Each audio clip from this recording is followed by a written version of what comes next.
हमारे मित्र और सिलवासा के दादरा नगर हवेली के लोक नेता मोहन भाई दिलकर जी का स्वर्गवास हुआ, तब से मैं यहाँ के सभी खबरों को बहुत ही बारीकी से देखता हूँ।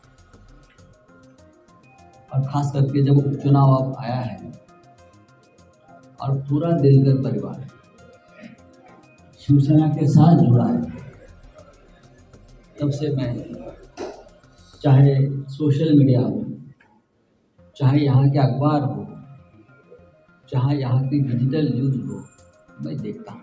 इसलिए मुझे आश्चर्य हुआ कि इतनी बड़ी संख्या में मीडिया आज यहाँ बैठा है, आया है। मेरे साथ मेरे अनिल देसाई जी मेरे कलीग है, पार्टी के सेक्रेटरी है, सांसद है, राजू पटेल जी है, हमारी बहुत ही तेज तर्रार महिला नेता है, हमारी गुजरात का काम भी देखती है। हमारे श्रीनिवास वनगा जी बॉर्डर के एमएलए है महाराष्ट्र से, पालघर। जब मैं सिलवासा में प्रवेश किया तो मोहन जी की याद मुझे तो हमेशा आती है। हम हमेशा पार्लियामेंट में बहुत साल से एक साथ काम किया, हमारे अच्छे संबंध भी रहे। और आज भी जब मैं अभिनव की तरह देखता हूँ तो मुझे मोहन जी की याद आती है। जैसे शिवसेना ही देश का भविष्य है, वैसे ये जो लड़का आपके सामने बैठा है वो भी हमारे शिवसेना का भविष्य है। आदित्य ठाकरे जो हमारे युवा नेता है, उनके बड़े बड़े का कद उनका है, ऐसा ही काम करता है यहाँ सिलवासा में। मैं हमेशा लोगों से उनकी जानकारी लेता हूँ। शिवसेना ने इस उपचुनाव में कलाबेन को उम्मीदवार बनाया है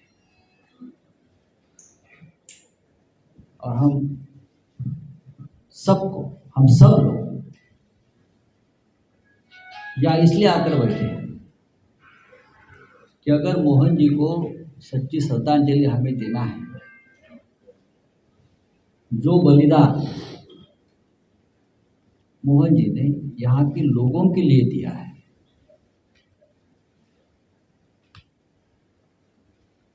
वो जब मैं याद करता हूँ तो मुझे लगता है कि मोहन जी की भी जो इच्छा आकांक्षा थी वो इस मिट्टी से जुड़ी थी, यहाँ के लोगों से जुड़ी थी। हमेशा बहुत सालों से जब सिलवासा दादरा नगर हवेली का जब नाम आता था तो मोहन जी का ही नाम सामने आता था कि यहाँ के एकमात्र नेता है, इनका नाम मोहन दिलकर है, और जो हमेशा इस गांव के लोगों की, इस गांव की मिट्टी का प्रश्न लेकर यहाँ से प्रशासन तक तो पार्लियामेंट तक आवाज उठाते थे। लेकिन एक समय ऐसा आ गया कि जिस तरह से इतने बड़े नेता के ऊपर भी अन्याय हो गया, अत्याचार हो गया, उनके सामने उनके खुद के लोगों को खत्म करने की कोशिश की, अधिकार हक छीनने की कोशिश की, और उनके बाद जो मोहन जी ने मुंबई में आकर, मैं मानता हूँ, आत्मसमर्पण, आत्म बलिदान किया, वो हम कभी नहीं भूलेंगे। और शिवसेना पूरी ताकत के साथ दिलकर परिवार के साथ खड़ी है। ये झगड़ा भारतीय जनता पार्टी के साथ नहीं, किसी सरकार के साथ नहीं है। यहाँ की सिस्टम, यहाँ की व्यवस्था, जिस व्यवस्था ने मोहन भाई जैसे एक तेज तर्रार होनहार नेता का बलि चढ़ाया, उनके खिलाफ ये हमारी जंग है। मुझे लगता है सिलवासा आज़ाद नहीं हुआ है, दादरा नगर हवेली आज भी आज़ाद नहीं है। कुछ सालों से हमारे प्रधानमंत्री आज़ादी का अमृत महोत्सव मना रहे हैं। मैं प्रधानमंत्री से आह्वान करूंगा, आप आइए यहाँ, और यहाँ का जो प्रशासन है, यहाँ के जो प्रशासक है, वो हर दिन यहाँ के लोगों को, सामान्य जनता को अपना गुलाम मानकर काम करता है। क्या ये आज़ादी है? यहाँ पुर्तगाली शासन रहा और भी बहुत कुछ बातें हुई। लोग ये कहने लगे कि पुर्तगाली अच्छी थी। ये आज़ादी का अमृत महोत्सव मनाने का तरीका नहीं है। और अगर हमको यहाँ आज़ादी चाहिए तो लोगों ने तय किया है कि शिवसेना यहाँ चाहिए। शिवसेना ही ऐसे लोगों से मुकाबला कर सकती है, टक्कर दे सकती है। और मोहन जी ने जो बलिदान दिया है उसका बदला लेंगे। यहाँ के लोग, पूरा समाज, जात पंथ धर्म छोड़ दीजिए, दिलकर परिवार के साथ है, शिवसेना साथ है।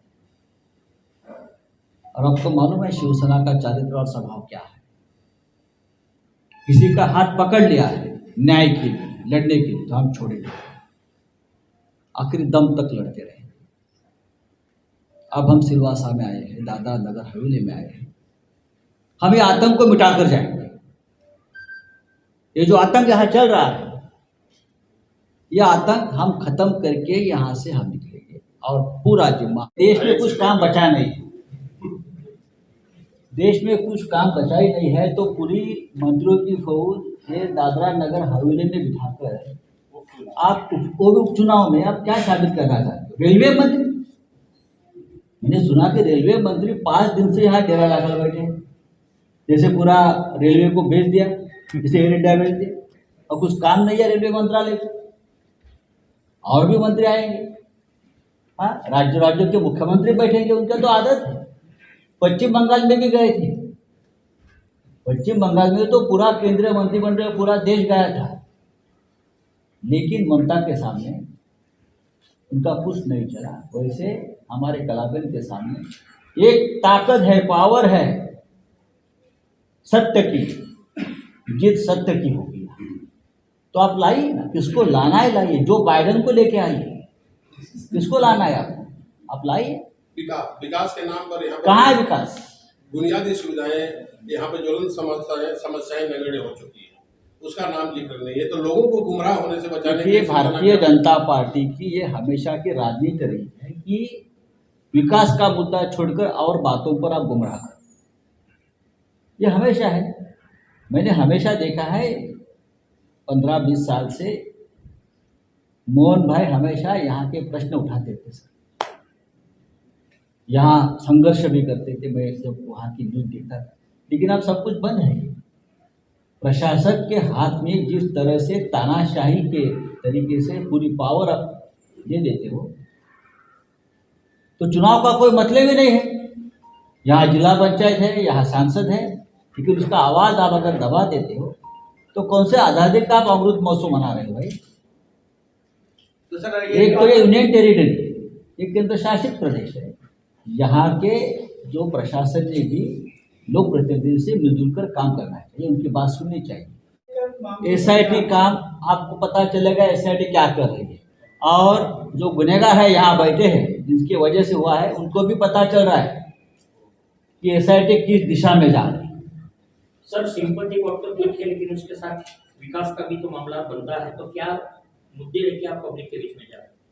देखो भाई, सिलवासा के जो मुद्दे हैं या दादरा नगर हवेली के जो मुद्दे हैं, वो लगभग 20 साल से मोहन देलकर जी या यहाँ का जो जिला पंचायत काम कर रही है। अब वापस एक उपचुनाव हो रहा है, अभी हम यहाँ नए नए आए हैं, जो भी करना है हम, मेरे साथ जो बैठे हैं देलकर परिवार के लोग, उनके साथ बैठकर हमारी पार्टी और अनुभवी लोग हैं आज ना, उनके पास ग्राम पंचायत से लेकर जिला पंचायत से लेकर पार्लियामेंट तक काम करने का पूरा अनुभव है, विकास का पूरा। और देखिए बाजू में महाराष्ट्र है, जहाँ शिवसेना की सरकार है, वहाँ हमारे मुख्यमंत्री हैं, और महाराष्ट्र के मुख्यमंत्री टॉप 5 में आए हैं, मालूम है आपको ना। महाराष्ट्र के मुख्यमंत्री विकास के मुद्दे पर पहले देश में पहले 5 में आते हैं, तो उसका भी प्रभाव यहाँ पड़ेगा ना कुछ ना। इतना बड़ा प्रदेश बाजू में है। वैसे तो राउत साहब भी है, राउत साहब शिवसेना के नेतागण आए हैं प्रचार के लिए, लेकिन महाराष्ट्र के मुख्यमंत्री यहाँ प्रचार के लिए देखिए, आएंगे, अभी उनकी मैं रैली होगी, क्या इसके बारे में कुछ जाने? मेरी सुबह माननीय मुख्यमंत्री उद्धव ठाकरे से बात हो गई है और हमने उनको एक रिक्वेस्ट की है कि अगर आप यहाँ आते तो ठीक रहेगा। अब सोचें। सर एक मुद्दा सबसे बड़ा ये था कि शिवसेना प्रत्याशी तरीके तो यहाँ पर है, पर जो सिंबल है वो सिंबल नहीं मिला है, उसके लिए क्या कहेंगे? वो सिंबल मोहन भाई का ही था, वो हमको मिला है, हम खुश हैं। तो वो सिंपैथी वोट्स के लिए ये पूरी पॉलिटिकल ये सिंपैथी की क्या बात है। मोहन भाई तो हमेशा यहाँ चुनकर आए हैं, 9 चुनाव लड़े, 7 बार जीते हैं। 2 बार उनको किस तरह से हराया हमको मालूम है, क्या कूटनीति की थी। 7 बार जो व्यक्ति यहाँ MP रहा, उसको सिंपैथी की जरूरत नहीं, उसके परिवार को कोई नहीं। डॉक्टर साहब, यहाँ उपचुनाव हो रहे हैं, लेकिन शिवसेना महाराष्ट्र के बाहर पहली बार किसी लोकसभा सीट पर चुनाव लड़ रही है। बीजेपी प्रत्याशी है सामने, क्या मैसेज देना चाहती है शिवसेना बीजेपी को? 2024 में मैंने कल भी कहा है, आपको पता होगा कि 2024 में राष्ट्र की राजनीति में शिवसेना का स्थान बहुत महत्वपूर्ण होगा और हम लोग शुरुआत सिलवासा से कर रहे हैं। शिवसेना विश्वासु एक पार्टी है, ऐसा आपने बताया, तो आने वाले दिनों में दादरानगर में तो आ गई, क्या ये दमन व्यू में प्रवेश करेगी? डेफिनेटली। जिसके लिए क्या रणनीति अभी कुछ तय की? देखो, रणनीति ऐसी माइक के ऊपर नहीं बताई जाती।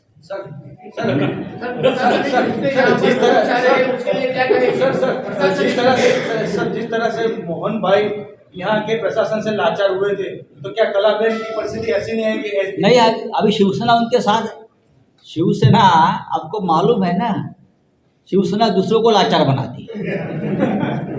ये स्वाभिमान का मुद्दा है, ये स्वाभिमान की लड़ाई है और शिवसेना स्वाभिमान का दूसरा नाम है। मैं आपको बताना चाहता हूँ, ये हमारी बहन है, ये हमारी माँ है, ये हमारा बेटा है महाराष्ट्र का। पूरा महाराष्ट्र, पूरी शिवसेना मजबूती से उनके साथ, यहाँ नहीं दिल्ली